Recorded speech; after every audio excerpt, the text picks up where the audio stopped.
into the net by Chejun. The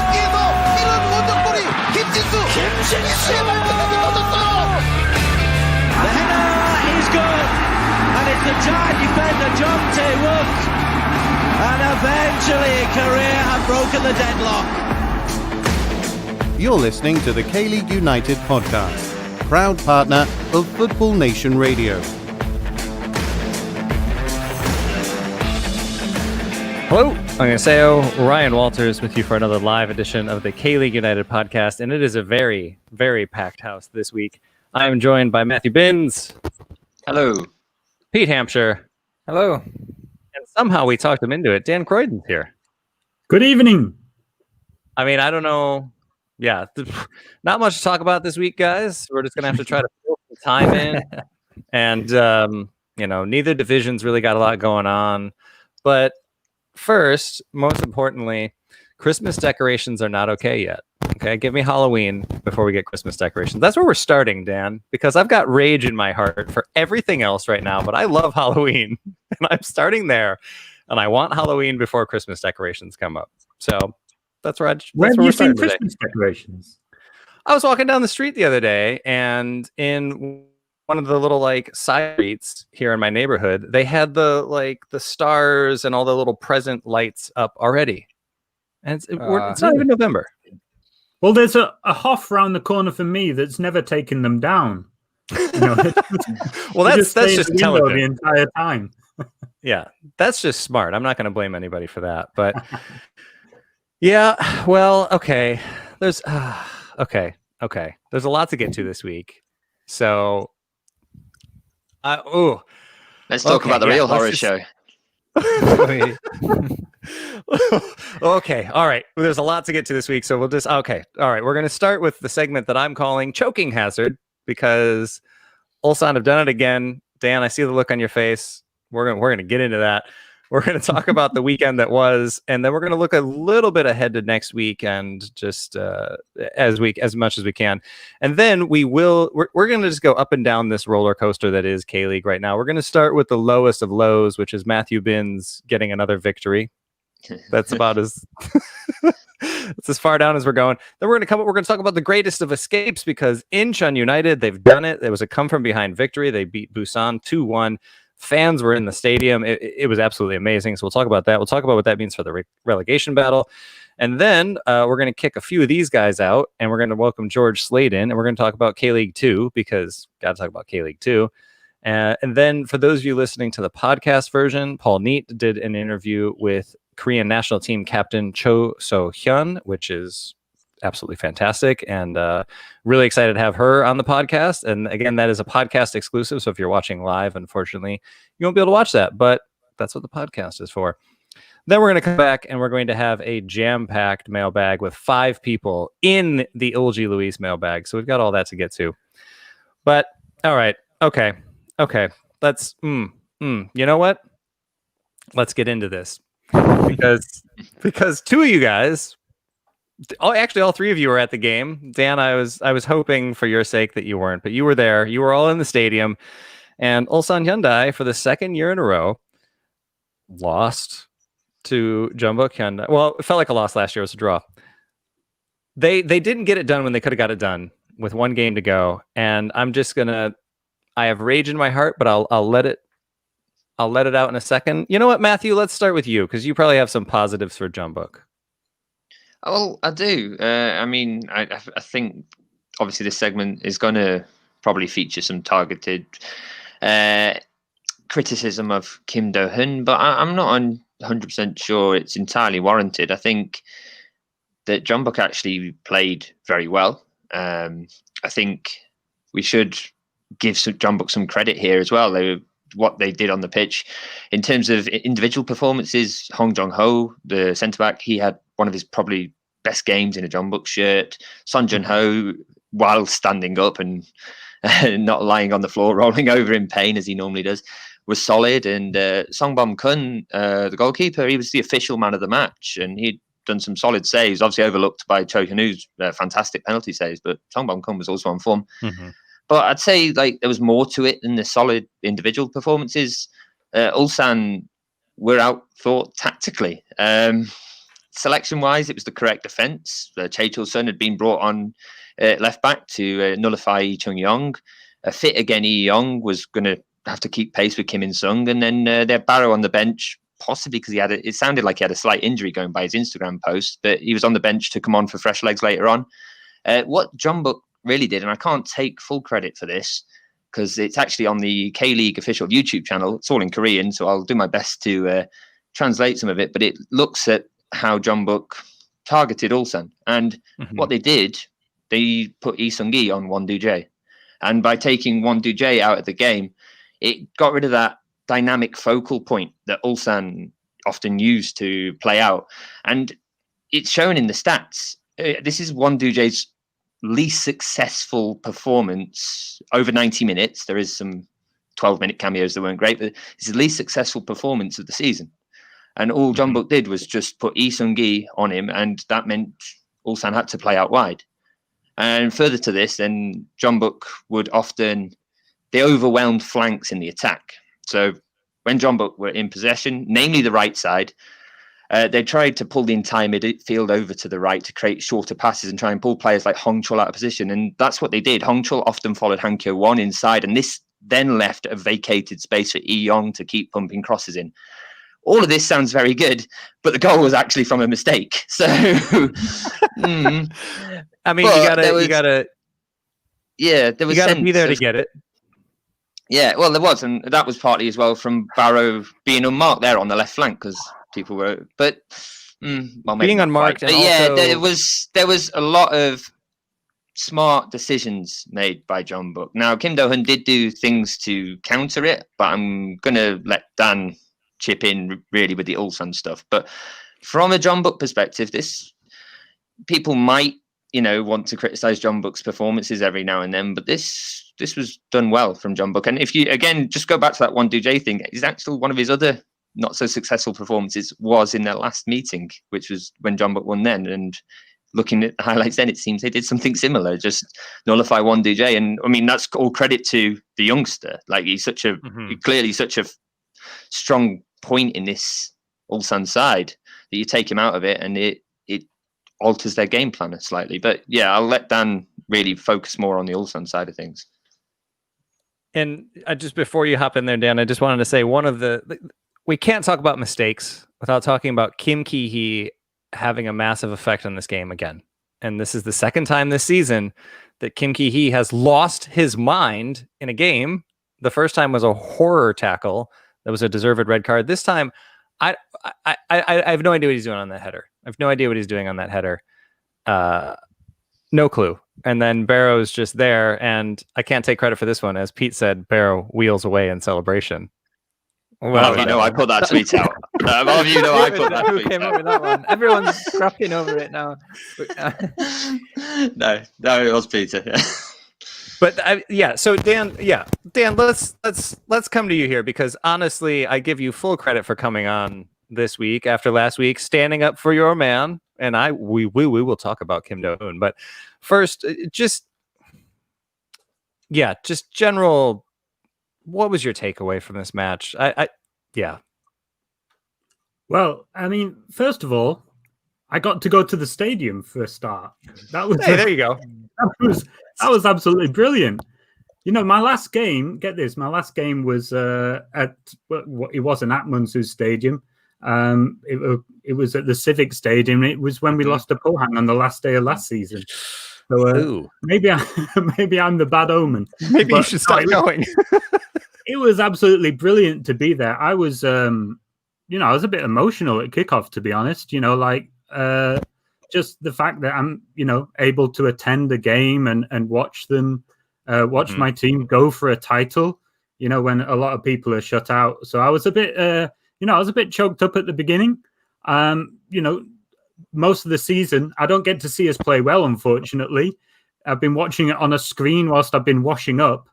And, I haven't got to shout out loud at them or vent any anger because obviously my wife just looks at me whilst I'm watching on my phone, like, why are you getting so excited? Or why are you throwing the spatula at the wall?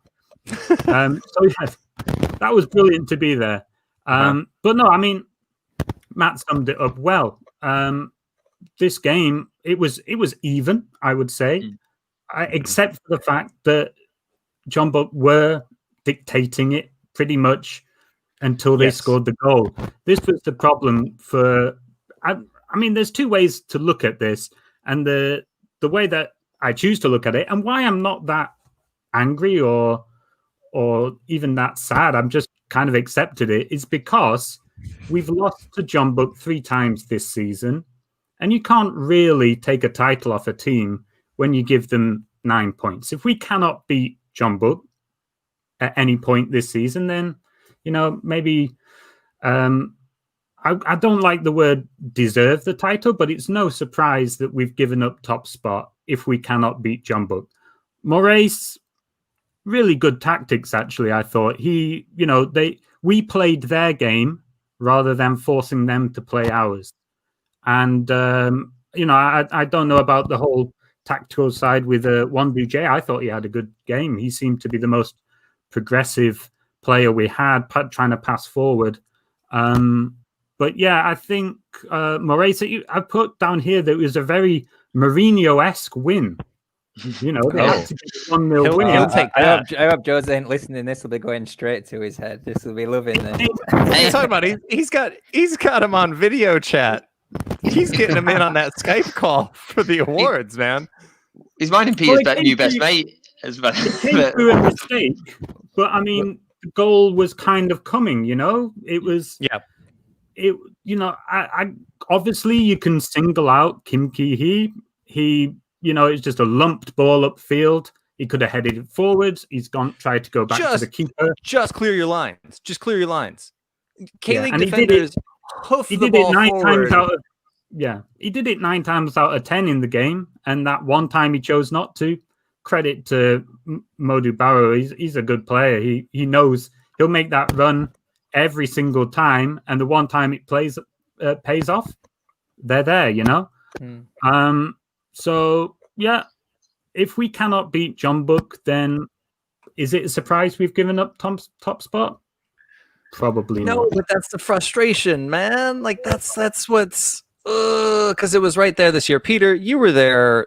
You were in Pohang actually when Ulsan got a thumping win, and that was early in the season.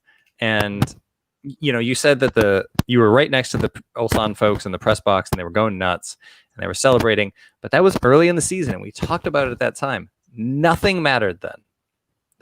That wasn't an important game. And every time we see Ulsan in an important game, this happens again. And so you've seen them against the best in K-League this year. Did things look different or feel different in this match? Because I feel like you've seen Ulsan quite a bit this year. Yeah, I don't know whose microphone's making that noise, by the way. If we can... I think it's yours. In my head. I can't hear anything. I think Ulsan were really unlucky at the weekend. It was really even game. A couple of things that surprised us going into it was we expected John Buck to not use their under-22 option in the lineup. So to see Cho Kyu-sung on the wing was a surprise because in the game earlier in Jeonju, he just sacrificed that and went for a full overage lineup. Comparing it to earlier in the season, obviously Ulsan's last 2 games have been defeats, only 4 defeats this year.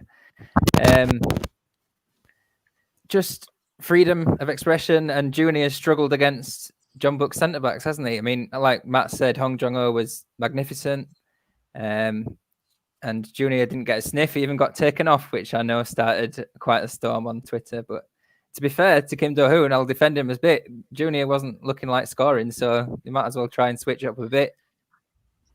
Mm-hmm. Well, I mean, just speaking of defending. Well, before Ryan kicks into Kim Do-hoon, I mean, let's just quickly look at what he did to try and counter John Buck here, what he actually did on the pitch. I mean, what he realised in the second half was he put Kim In-sung on the right. He switched Lee Chung-yong and Kim In-sung. So Kim In-sung was running at Chae Chul-sun, who's far slower. And then there was chances from Kim In-sung to score. He got through on goal a number of times. And then, he brought on subs. He brought on Lee Kun-ho as another striker because Johnson's not there. Like Johnson isn't an option, is it? So I brought on Kim Tae-wan, put Kim Tae-wan down the left, and took Junior off for Lee Dong-yeon, who's got pace. They needed pace to beat that Jeonbuk back line, try and get behind it. And I guess we do go hard on him. I guess we do. We've turned this bunker thing into... When have they won a big game? When have they won when it matters? And okay, well, hang on. Let's talk about his substitution choices. Ryan, this thing about big games. It's a league. They're all big games. Then why can't he win when it's on the line? This is we've got Osri in the comments, by the way, watching live. Osri's brought up a fantastic point. Jeonbuk stumbled, and Ulsan didn't take advantage. They dropped points against Gwangju. They dropped points against Sangju. So it's not just that they can't beat Jeonbuk and Pohang, but at this point, it's 100% mental. There's so much talent on this team, and there has been since 2018, and they just keep stumbling. They just keep falling flat. And to me, that's coming from the top down. When we look at the substitution choices here, okay, Lee Gun-ho for Lee Chung-young, fine. Kim Tae-wan for Shin Jin-ho. Kim Tae-wan was playing out on the wing. He switched to a 4-4-2, and he put Lee Kun-ho and Junior up front. But why not put Lee Dong-yeon out there, though? I'll let Dan take it more than me on that. Right, because, my main criticism of Kim Do-hun in this game was that he didn't start Kim Tae-wan. Jeonbuk in the first half were playing an incredibly high line, and we just needed to get in behind them with pace quite often. They were doing really well handling Kim In-sung. On the other side, we had the under-22 player Sol Young-woo, and he'd obviously been told to hang back a little bit. I think he should have started Kim Tae-wan on the overlap, and then put the under-22 player further up on the right wing. But no, just to go back to Junior, it's been... I saw him live for the first time in ages, and it's since been confirmed by... I'm pretty sure it was his wife. I've met her a couple of times, and the photo looked a lot like her on Twitter. But basically, he's injured. He looked like he was playing at 50%.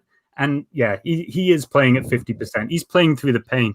I think, it was a lot like when I finally got to see them, it was a lot like watching one of the world's greatest bands, someone like the Rolling Stones or the Spice Girls. They're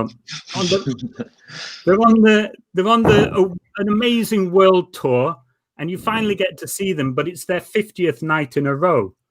And you've got Jerry Halliwell. Do you leave her out of the band? You can't leave Jerry Halliwell out of the band, but they're just not the same without her. So I understand why they included Jerry Halliwell or Junior, but do you take him off for the last 15 minutes? Do you take Jerry off for Viva Forever? I don't know. How close they came in the last seconds to getting that point, and then there'd have been one win away from the title. I mean, it was literally inches, that free kick from Yoongbit Garam, and the one earlier in the game as well. But okay, on the point of them being gassed, this is also on Kim Do-hun. Bjorn Janssen, he's not available in this game. He has 600 minutes this season. What the hell are you doing? Rotate your squad. Jason Davidson is frozen out of this side. He's in the press box for this game. What? Lee Gun-ho has less than 250 minutes. Lee Dong-yeon, who's been rumored with moves abroad all year, who's been trusted in this, has barely over 500 minutes. If the team is tired, rotate your squad. This is ineptitude at every level that sets them up to fail year after year after year. And once again, we got to get ready to watch Jeonbuk lift this title again. Well, yeah, I think that's my main criticism, is that he played Junior. I think it was Gwangju and Daegu, the 2 games before the second game with Jeonbuk, just before the split. And after a tough summer, he should have rested him for at least one of those games. And an FA Cup, and all over the place.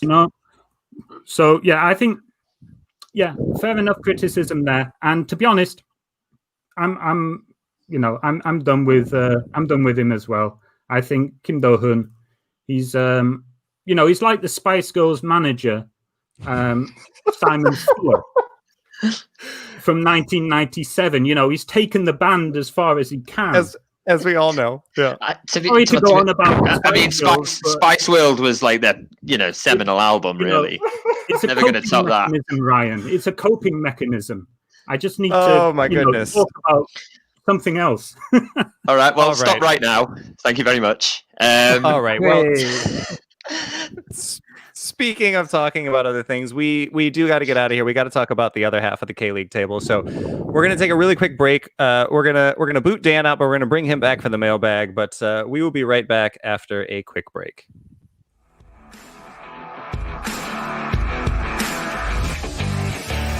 Fans, we want to hear from you. You're encouraged to email KLU at info@kleagueunited.com or tweet at K-League United with any questions, comments or reactions. Or follow us on Facebook to ask directly during one of our live shows.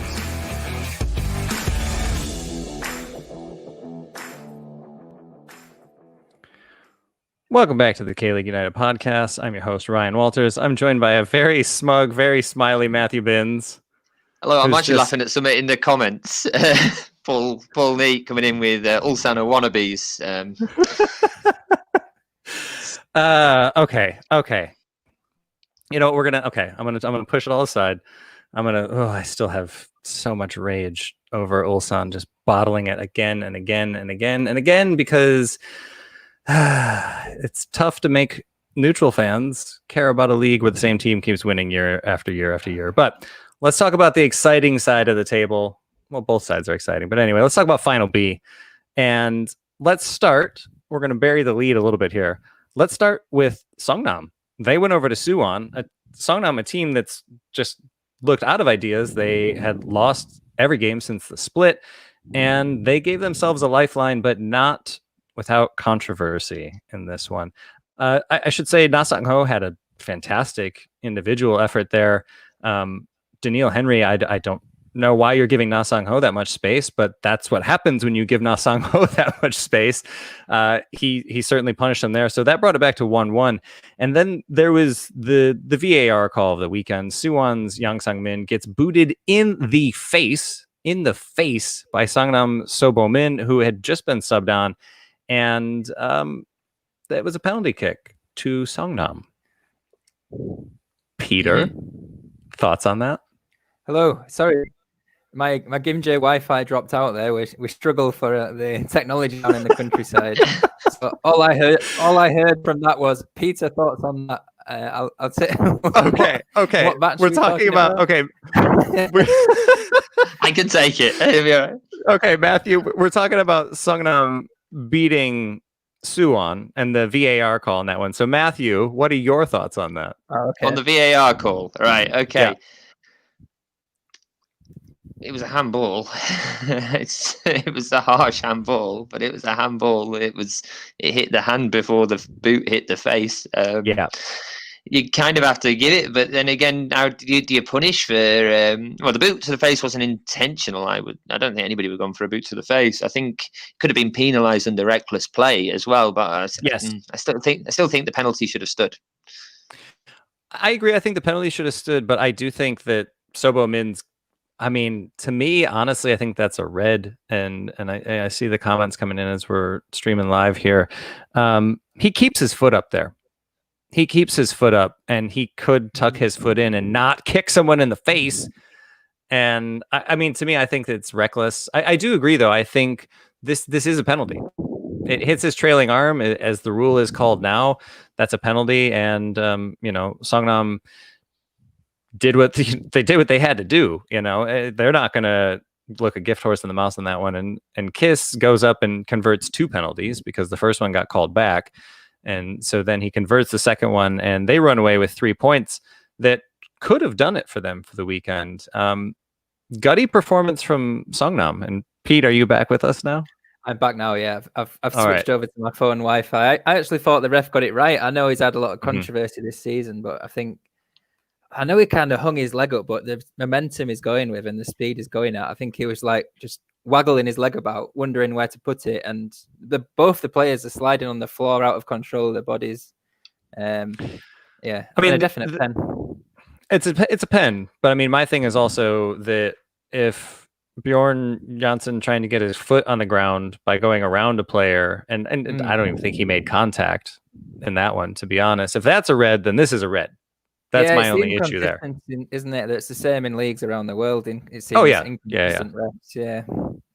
But for Songnam, Na Sang-ho, we've mentioned a few times in the last few weeks, he's on a one-man mission, isn't he? To keep Songnam up. I mean, the keeper should have done a lot better with his goal. But well, and on that goal, though, he intercepted it and then ran half the length of the field as well. And I mean, yeah, like you say, Na Sang-ho is trying his absolute best to keep Songnam up. And we'll come back to them in a minute because they're not out of it yet. That 3 points really helped. But then never doubt Incheon, ladies and gentlemen. The greatest of escapes is still on because despite the fact they were down 1-0, and honestly, that could have phased a lesser team, but they come back and Kim Dae-jung and Jung Dong-yoon both get goals within like 45 seconds of each other. It was on the kickoff of the reset that they went down and scored this other one. And I was so happy to have made the trip over there and be in the stadium because even at a reduced capacity, I mean, like Dan was saying about being in the stadium and fans being there, it just, my goodness, the feeling in that stadium was so amazing. And this is what Incheon fans are addicted to. And that is not a healthy relationship, I will say that, because it comes with plenty of suffering for Incheon. But the fight is in this team 100%, and it was amazing to see them do that. And I wish that we were seeing them play Songnam on the last day, because the form that both of them are in off of these games was fantastic. But Matthew, just a little bit on the Incheon game. Who is your MVP of that match? Because there are a lot of folks to pick from. I don't know. I mean, the commentator, both of them. If you have not watched the highlights for that game, then please do. It's a contender for season 4. You'll be hearing it every week on this podcast for next week. 100%. It was fantastic. It's just which bit do we choose? Do we choose what turned out to be the game-winning goal from Jung Dong-yoon, which, to be honest, we barely saw where we were watching it because we'd just got past the first goal and we turned away and suddenly, 2-1 down. We were watching it with a number of Busan supporters as well, so it went down my cheering probably wasn't as welcome as it should have been. But yeah, also, well, the one we're going to mention, I think, can't not mention is Rashid Mahazi, who, on the K-League Instagram, they often have like a goal of the day or an assist of the day. Save of the day went to him.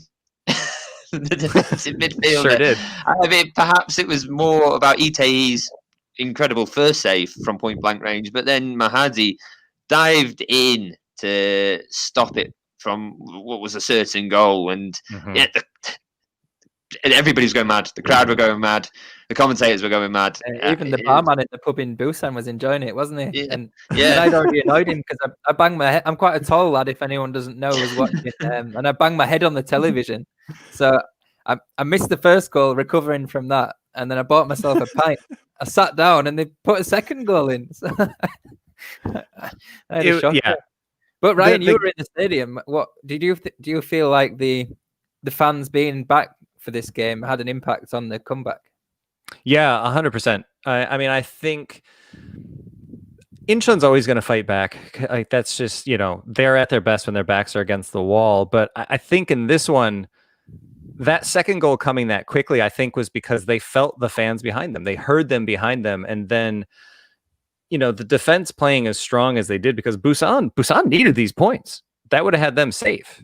When they were up 1-0 and it looked like they were going to be able to do the thing, that would have been massive for them. So for Incheon to fight back and then hold on the way that they did, I think that does come down to the fans. And I think that shows how important it is to have fans in, even at a reduced capacity. And, I've said this online before, but like the Tetris side of my brain, the OCD side of my brain also really loves a perfectly distanced crowd, like just so evenly spaced. It's delightful.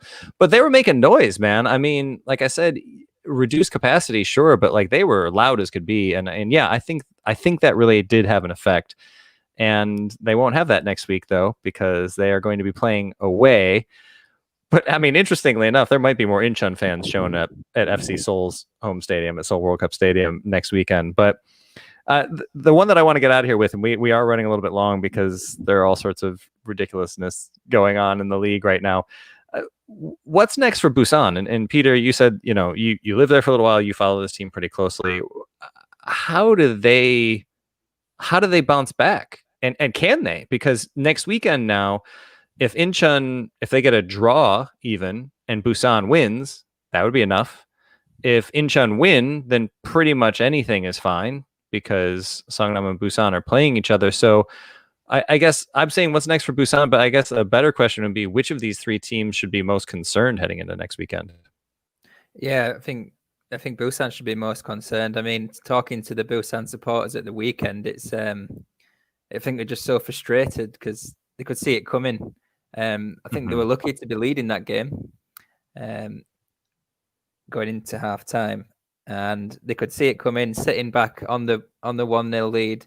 And with Lee Gi-hyung in charge, taking over from Cho Duk-jae, I mean, that's just not the kind of upheaval you need going into a relegation battle. And I'm a Barnsley fan. I've seen a lot of battles. What you do is you stick with your manager and just pray, even if he's a terrible manager. And sometimes it works, sometimes it doesn't. Yeah, but I feel like Busan, they've got Lee Dong-jun as like a talisman who could create something from nothing. But the other teams, the talisman are just on complete form, such as Na Sang-ho. And Busan are just kind of limping towards the line, and I think they might rely on results elsewhere next weekend, hopefully. For them, Seoul can do a job for them and get them out of trouble. Yeah, well, we'll have to see. All right. Like I said, we're running a little bit long. Exciting things going on in the league. I have no idea how we're going to even try to wrap this up next week. All sorts of things coming up. But we're going to take a quick break. We're going to get rid of Peter. We're going to bring in George Slade, and we're going to talk about K-League 2. We'll be right back. FNR is a revolutionary football-dedicated digital platform, the first of its kind in Australia. It provides a 24/7 live online radio platform experience, podcast hub, and acts as a content provider for TV, radio, and digital. Having reached millions of listeners and football fans since launching, FNR is accessible worldwide via its website or app, providing a platform to discuss, debate, and celebrate the world game. We are your voice of football, FNR Football Nation Radio. Welcome back to the K-League United podcast. I'm your host, Ryan Walters, joined by Matthew Binns. Hello. And welcome back. It's George Slade. Hello. Evening, gents. And George, you're coming to us live from the kitchen. Yes. Yeah. There's no good angle. This whole apartment, there's nothing. So I love it. I love it. Yeah. This is a preview of the K-League Mukbang that we're going to have going at some point. Mukbang, for our international listeners, is when you watch somebody eat. I don't understand the appeal, but what I do understand the appeal of is K-League 2, and that's why we've got George here. But George, as I said from the off, I'm in a little bit of a mood this week. I apologize slightly, and on the note of apologies, Paul and I would appreciate a public apology from you on behalf of Bucheon for pushing Daejeon and Jeonnam back below the playoff line and allowing Gyeongnam to win that game. So the floor is yours. I'm sure you would. But they need to apologize to me and the Bucheon supporters first after this season. So, yeah, you think you've suffered from their results? Well, it's been a long season. Yeah, 3-1 up for those that were unable to watch. I mean, because, man, the games, it was a really fun weekend. And especially if you're a Gyeongnam fan, this one was all sorts of fun because this was 3-1 in the 85th minute, and then it finished 4-3. And George, the actual question that I have for you here is, surely this is it for Song Sun-ho. They're just seeing the season out because it's 2020, and what else are you going to do? But this has got to be it for him, right? You would think. I mean, looking at his career, this is his worst season. He's been good most of the time. He used to be the Bucheon manager 2015 and 2016, and he finished 5th and 3rd. And then when he was the Asan manager in 2017, he finished 3rd. And last year, they finished 4th. So this is by far the worst season. So the only way I can imagine him staying is if he does a great, PowerPoint presentation and everything about his past and how like trying to sell it as just a blip and it's 2020 is a shortened season and maybe couldn't get the transfers from certain parts of the world and all those types of things. So maybe something there, but do you think there is any truth in that though? Because I mean, Bucheon snuck into the playoffs last year on a 5-match winning streak of highly entertaining stuff, and on their day they've been very entertaining. Is there any of that in there for him? I don't think so. I think that Bucheon's problem this season is very clear. It's the attack. Defense has been normal. Like they've conceded pretty much the same amount of goals as teams like Gyeongnam and Daejeon, and they're all in the playoffs. The difference is the goals scored. All those teams have scored about 30 goals, like a minimum. All the teams in the playoffs. Bucheon have scored 19, which is the second lowest. And if you compare that to last season, Bucheon's 2 top scorers, Marlon and Nilsson Jr., scored 10 each. So that's 20. So the whole squad has scored less, even though it's a shortened season, but it isn't good enough, really. No. Yeah, no, that's not going to cut it. Yeah, we'll see from Bucheon. But if they could stop screwing over the Dragons, that'd be great. I'd really appreciate that. But the Dragons did that to themselves, and we'll talk about that because we got an early mailbag question. But Matthew, I'm going to bring you in here. And JG United, they won the match of the weekend in K2. They beat Suwon FC 2-0, which to me, they might as well lift the shield there. They can't because they still need a point, but it's all but technically over for Jeju. And we've talked about this team a lot this year. How impressive is this run from Jeju? I mean, 14 games unbeaten by my count. Any team going that many matches without defeat is doing something right. Jeju do have the squad though, and they've got the luxury of depth, and they've got a manager who knows what it takes to win this particular league. It has been very impressive, but I don't think people are raising eyebrows because people expected it of Jeju. They were a shock relegation last season, and the way they've rebuilt into a K1 side. They've invested heavily, and they look ready to go up and ready to survive relegation next season. And I think all credit to them. I mean, it's not quite confirmed, like you said. They've still got to get a draw, and they do have Seoul Eland coming to the island. Who this no joke. They did what Michael said they had to do last week. Michael was on the podcast last week saying that they struggled against lower teams, and they beat Ansan Greenis 3-0 really comfortably. And Seoul Eland also have a good track record against the teams vying for promotion to some degree. So they've done well against Jeju. Yeah, they could kick the can down the road for one more weekend, and Suwon FC might still get one last shot at it. But yeah, I think we're pretty much there with Jeju now. I don't see them tripping at this last hurdle. No. And we'll have to, that'll be a little bit of a postseason one with Jeju, because I think it is all but secure there. And like you say, the way they built that team has been really interesting. And a lot of that I think is very interesting because they haven't really leaned on any foreigners for the most part. And so it's like Pohang all over again, 2013 Pohang. But George, we had a question come in from one Todd Wild. Never heard of him. He's watching on YouTube right now. Hi, Todd. And he's asking, do you think Bucheon would be better off bringing in a poacher or a playmaker? Maybe a poacher, because I think that Bucheon have been quite good at getting into the final third.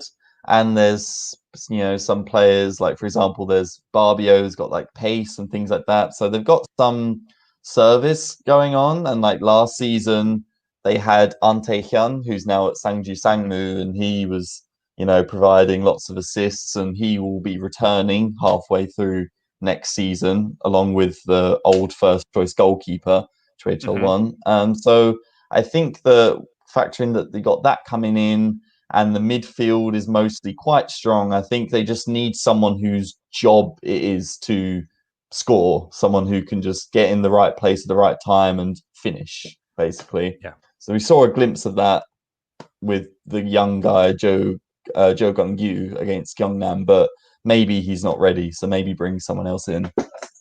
Yeah.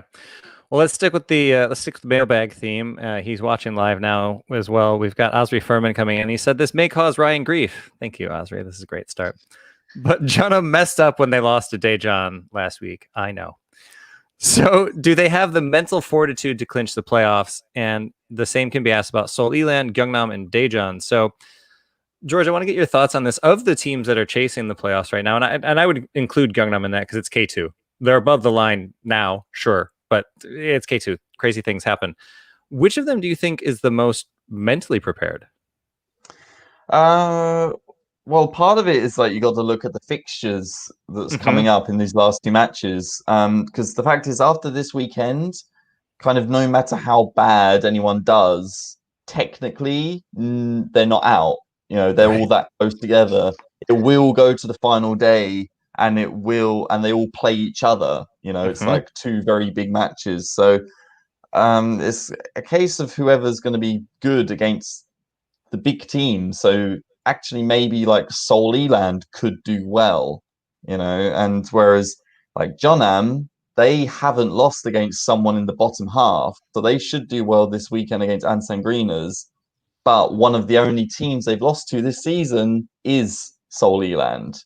So we could see some interesting switches around. But overall, I think it's hard. It's like everyone's got like a negative, really. Like, and then you got comparing like Gyeongnam and Daejeon. Who knows what will happen there? It could be like 5-5 or something at the end of that match. Let's hope next week. So yeah, I don't know who actually has like mental fortitude that can give them an edge. I think everyone's actually kind of level in their, you know, pros and cons with how they handle games. Well, I'm gonna put you and Matthew on the spot here. I'll buy you a second by asking Matthew first. Oh no. Which are the last two teams that are going to make the playoffs? We know Suwon's in there. We know. Yeah. I'm gonna say, I think it's gonna be Gyeongnam. I don't know, just got a feeling, and I think Seoul Eland going to beat Jeonnam on the last day. Well, it's been really fun having Matthew involved in the podcast more, but I think Paul and I will be hosting two-man booths from now on. It'll be fun. It'll be great. George, who's going to make the playoffs?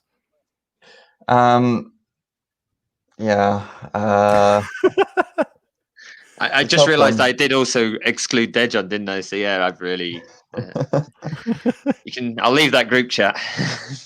I think I'll say one of them might be. I think I'll go for Seoul Eland for one of them because they do have this 2-point advantage, and so because of that, technically they could actually secure a place this weekend if they win somehow. If they win and two of the other teams fail to win, they could just be in it, and then the last day just be fine, really. So I'll go for Seoul Eland, just playing the odds of that one, and then I will follow and also go for Gyeongnam. I'm going to follow Matthew. I think I'm very sorry, just because I think they don't worry, will George. win against Daejeon. They will just win, I think, that match, and that will just be like the deciding match. George and I are going to start a rival podcast. Don't worry. Okay. Well, as long as it covers K-League too, I'll still listen in. I think it's going to be Seoul Eland as well. I think they're going to get a point off of Jeju. I think that's going to be a draw this weekend because Eland needs it, and Jeju knows that a point will do. I think that'll be a win-win, and I think that's about where both teams are with it mentally. I think that's going to happen, and then of course the Jeonnam Dragons are going to get the fourth and final spot, or fourth place in the final spot, which means that they play their playoff game at Jamshil against Seoul Eland, which is a win for me. So really, there's no losing here at all. That's how it's going to play out. Otherwise, there would be more heartbreak in 2020, and we don't need that. But anyway, we're going to take a quick break. If you're watching here live, we're going to come back straight into the Ulji Luis mailbag. But if you're listening to the podcast, Paul Neat is going to be back on the other side of this break with an interview with Korean national team captain Cho So-hyun. You do not want to miss that. And if you are watching live and you want to hear that, just subscribe to the podcast. But for now, we are going to take a really quick break, and then we're going to come back with all five of us in a very, very full mailbag. We'll be right back.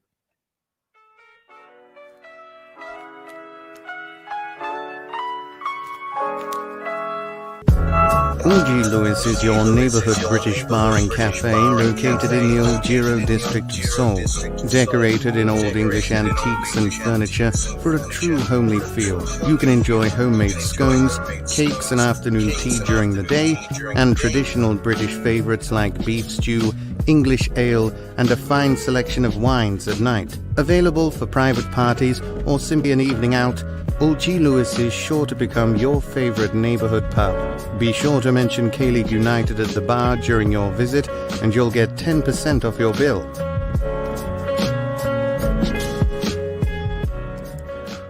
Welcome back to the K-League United podcast. I'm your host, Ryan Walters, joined by the fullest of mailbags that we've ever had. I'm with Matthew Binns, George Slade, Peter Hampshire, and Dan Croydon.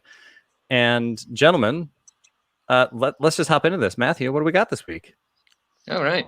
Okay, I was expecting a bit more pitter-patter, a bit more banter, but fine. We're straight into the mailbag. And at the top, it's Asri Furman with a question about John Buck. And so it's for me. So you four listen.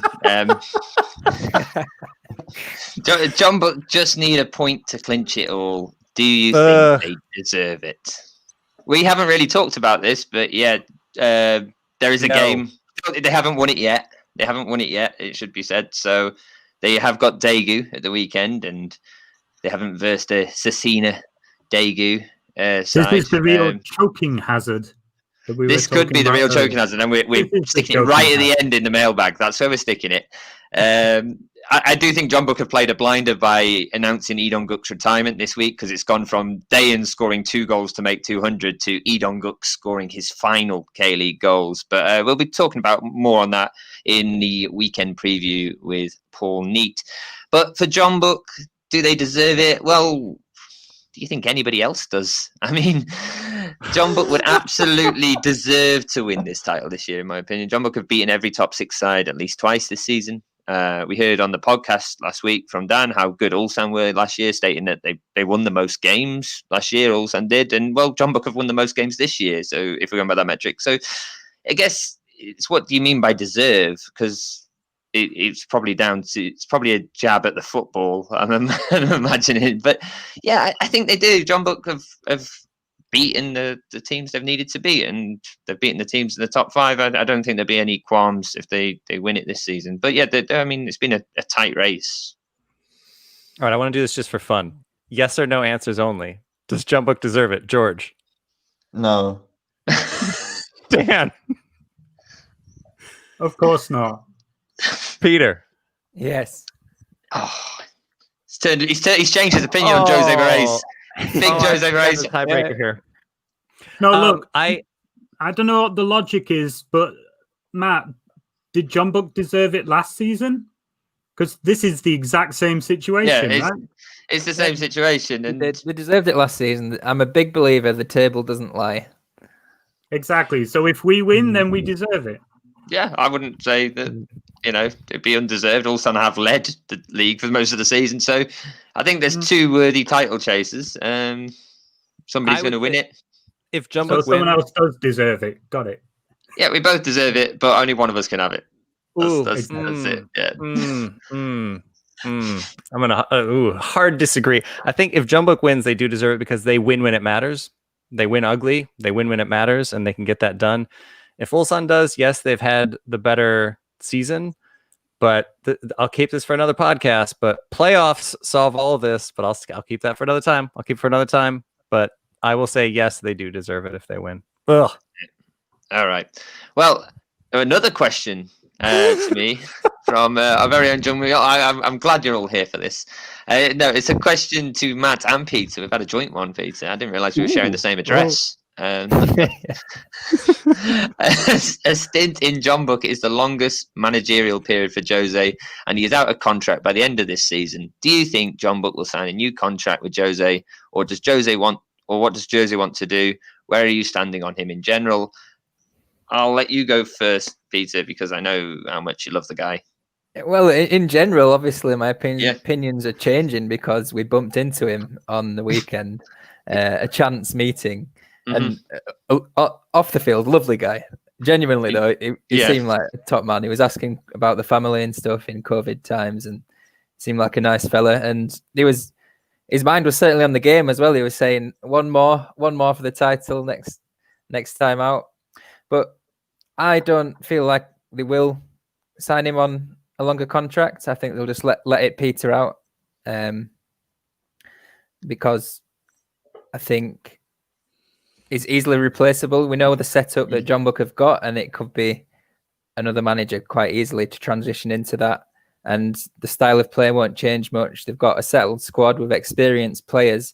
And one thing at John Buck is that I think's helped them this year is those players on the pitch like E Young, Son Jun-ho, they don't really need managing in a title race. They've been there before over the last 5 or 6 years, and they've won it plenty of times. They just need a lineup given to them, and they know what to do. But I don't think he'll stay, no.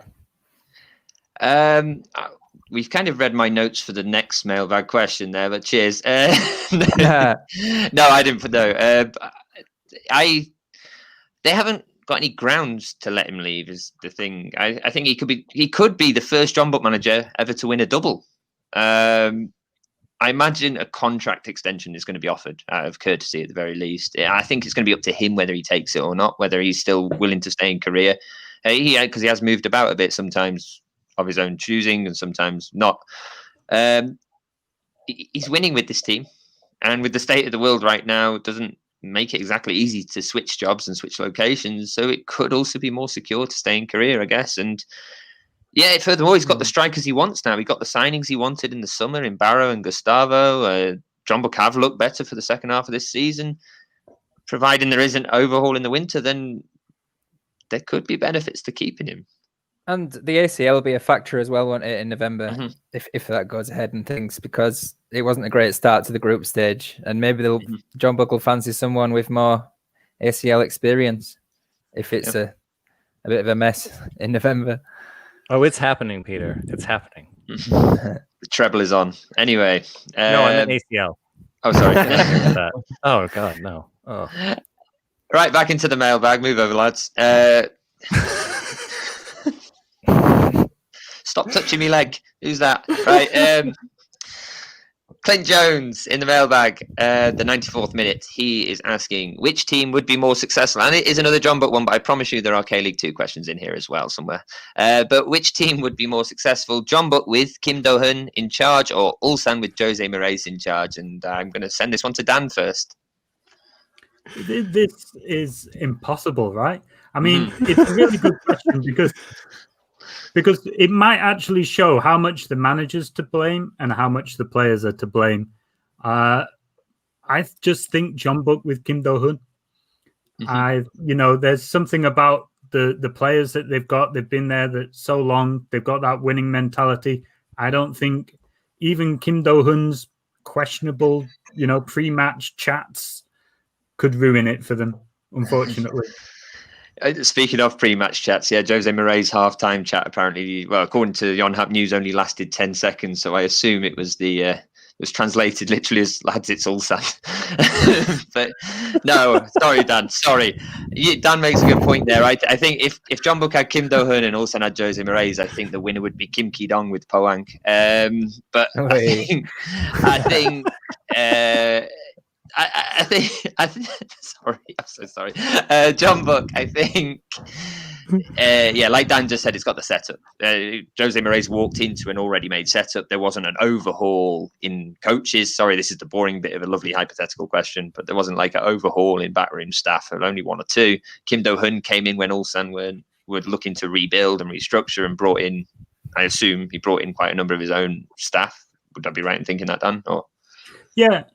Yeah, I mean, just further on last week, I mean, I defended the guide to the hilt, but he has taken us as far as he can. It's the very definition of taking as far as he can in terms of, it's exactly the same as last year, isn't it? He just cannot beat John Buck. So, or Pohang.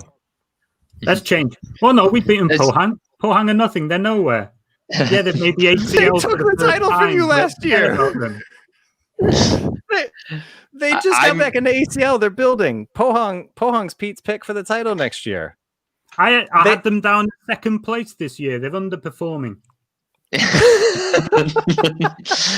Oh well, let's not look at my picks for Soul. I put Soul in second. Oh, Well, Paul's not here for that one. they've not aged well in those tables. Anyway, let's dip into K2 now, and we have Paul Neat via the DMs sliding in via the DMs, 2-footed. Ryan, you can only choose 2 of these 3 scenarios. What would you do? Okay, 2 of them. Okay. Oh yeah, 2 of these 3 scenarios. So, Excellent. Yeah. Okay. John Nam earn a place in the playoffs and win promotion. Ulsan win the title. Incheon go down and Songnam survive. Well, that's the third one. Incheon go down and Songnam survive. Oh, I get to choose 2 of those? Yeah. Oh, well, Junham's coming up, and shouldn't it just be 1? I'll say 1. Yeah. Well, no, I mean, you can say your 2, and then I'm going to then I'm going to make you choose 1 from those. All right. And this is just because I have had my K-League needs a new winner hat on this weekend. I would honestly pick Ulsan wins the title because we desperately need someone else to lift that damn trophy. Internationally, this league is known as Jumbook's league. And that has to change if we're going to get casual fans into this, if we're going to have appeal internationally, it can't just be Jumbook winning all the time. We have to have different champions. And domestically, if we want people to get involved, they have to have a belief that their team can win. We have to have fans thinking that they can go into the season and that their team can win the title. So if I'm picking one out of this, honestly, as much as I love my Dragons, look, the downside is another year in K-League 2. K-League 2 is the party, gentlemen. K-League 2 is amazing. So I'm fine with that. I would love promotion. It'd be great. But to me, on a larger scale, I think getting a different champion, do we need it? And if we could follow it up with Pohang winning it next year, and then the year after that, Daegu just keeps doing the thing, and then they win the title. I mean, if we could just have different markets with their fans seeing their team lift trophies, the title specifically, not the FA Cup, I think that's going to be good for the league domestically and internationally. So that's what I would pick of those. Well, I'm going to throw it to George as well. If Bucheon were ever in contention for the playoffs, would you go for Bucheon or would you want Incheon to win the K1 title? Bucheon promoted. I know they can't get promoted, but I mean, this is all hypothetical. Yeah. Yeah, I would like to see Bucheon promoted. Yeah, as much as I like Incheon, it would just be the curiosity of how few points Bucheon can get in K1. It's always. But think of the games. Yes, the games. But yeah, I think I would just like to see them go up and just see, because also, especially last year, Bucheon went through a period of they did well against teams that were better than them, and in a league where everyone's better than them, that could be interesting. There could be some surprises there. They performed well in the FA Cup. Not this year. Not this year, but they did knock Jumbook out a few times. Well, we have another question actually in the comments. It's coming in from Kevin Langdon, who's watching live on YouTube. So hi, Kevin. Kevin asks, would you say the stature of Korean football is growing? So it's a bit more of a wider Korean football question. Anybody would like to jump in with that one? I mean, I think yes. Like, we were one of the first major leagues up and running this year. I mean, that game in May, I think. Well, I mean, we get messages from people all the time of like, I started following K-League in May when Jumbook played Suwon. So, I mean, I think yes, but for me, that's why it needs to be followed up with somebody else winning. But that's me. Pete, you haven't said anything in a while. What do you think? Yeah, that opening game you mentioned, it's a shame it wasn't like a spectacle of a game, but we had 3 million people watching on Twitter at one point, didn't we? The live stream on the K-League live stream. So obviously that's not going to sustain itself through a full season when you've got the Premier League coming back and leagues around the world. But I think overall, definite increased interest. Probably a bit of a skewed view because everyone knows we're into it, so people message us about it. But I think this year I've had more messages from people I don't know, from strangers who are intrigued by the K-League. I think Dan also has something you were going to add. Yeah, I mean, if this is the first season they've watched it, then what a season to join in. You know, we've got excitement at the top, excitement at the bottom. You know, the relegation battle at the moment is, you know, off the charts. It's crazy. And the great thing is now is with the fans back in, we're getting attention again because we've got the limbs, you know, that the video of Incheon, you know, that's blown up. Yeah. And so I mean, you couldn't ask for a better finish to the season. I think it's probably, you know, down to the split. It's kept it exciting. Yeah. And it'll be something to share on social media next week when Cezinha bangs in a hat trick to win the league for Ulsan as well. Well, It's got to be Dayan. Got to be Dayan. Dayan getting his 200th. No, I tweeted out that thing to say, what was it? Cezinha, we need your help. And I got that reply from Dayan saying we don't deserve the title. I think he was just miffed I wasn't asking for his help.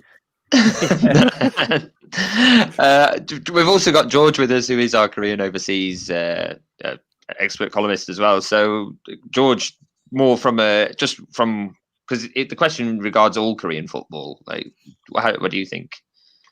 Yeah, I think it's definitely increased. Like for example, like what Peter said, you know, random messages from people, and you can see just from like the growing, you know, like traction of posts on social media, you know, increased comments and likes, and just in general, just every little thing has increased. It's not like a huge jump. It's not like K-League is suddenly world renowned in the same way as big European leagues, but it's increased. And I think that having the league open up before anyone else, pretty much, apart from some other ones like Belarus, for example, like that really helped. And then the entertainment factor has improved everything a lot. It's been a fantastic year for everyone to, you know, have their eyes on K-League first, I think.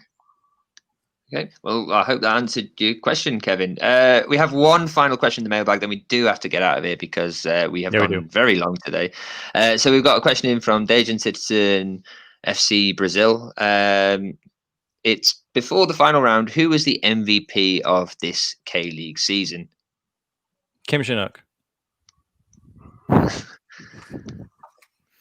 Well, I mean, it is before the final round, I guess. You really quite a bit before.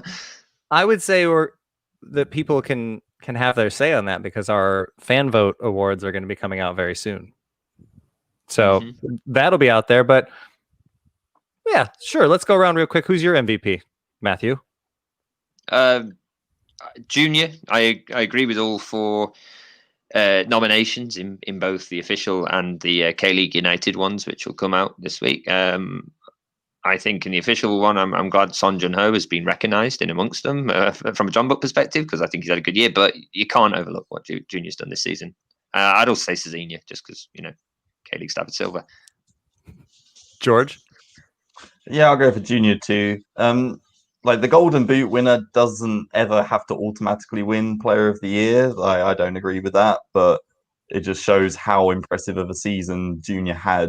Like for the majority of it, it was just ridiculous how many goals he was able to score in a shortened season. Dan? For me as well, it's got to be. Sorry, Dan's jumping. I thought we were going by order of the screen. Different orders. It's got to be Junior. It's almost a goal a game, isn't it? And he's well past 30. Incredible season.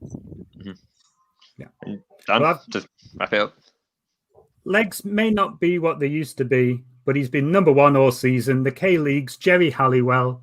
It's Junior McGraw.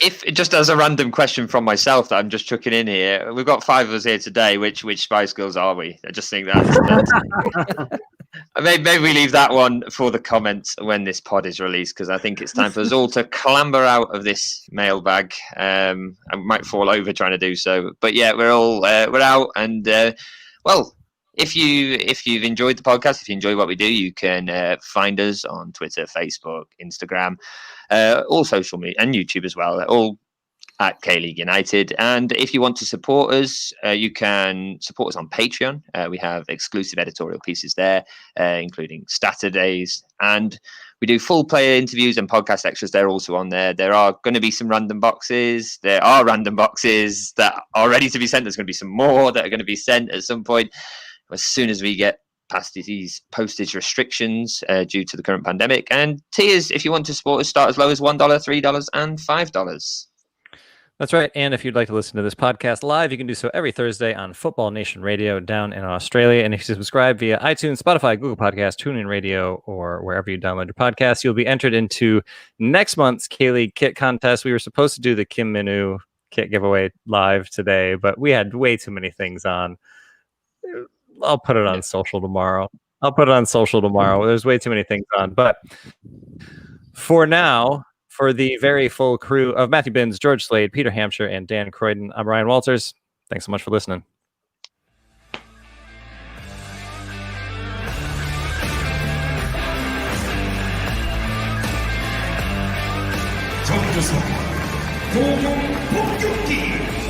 Kim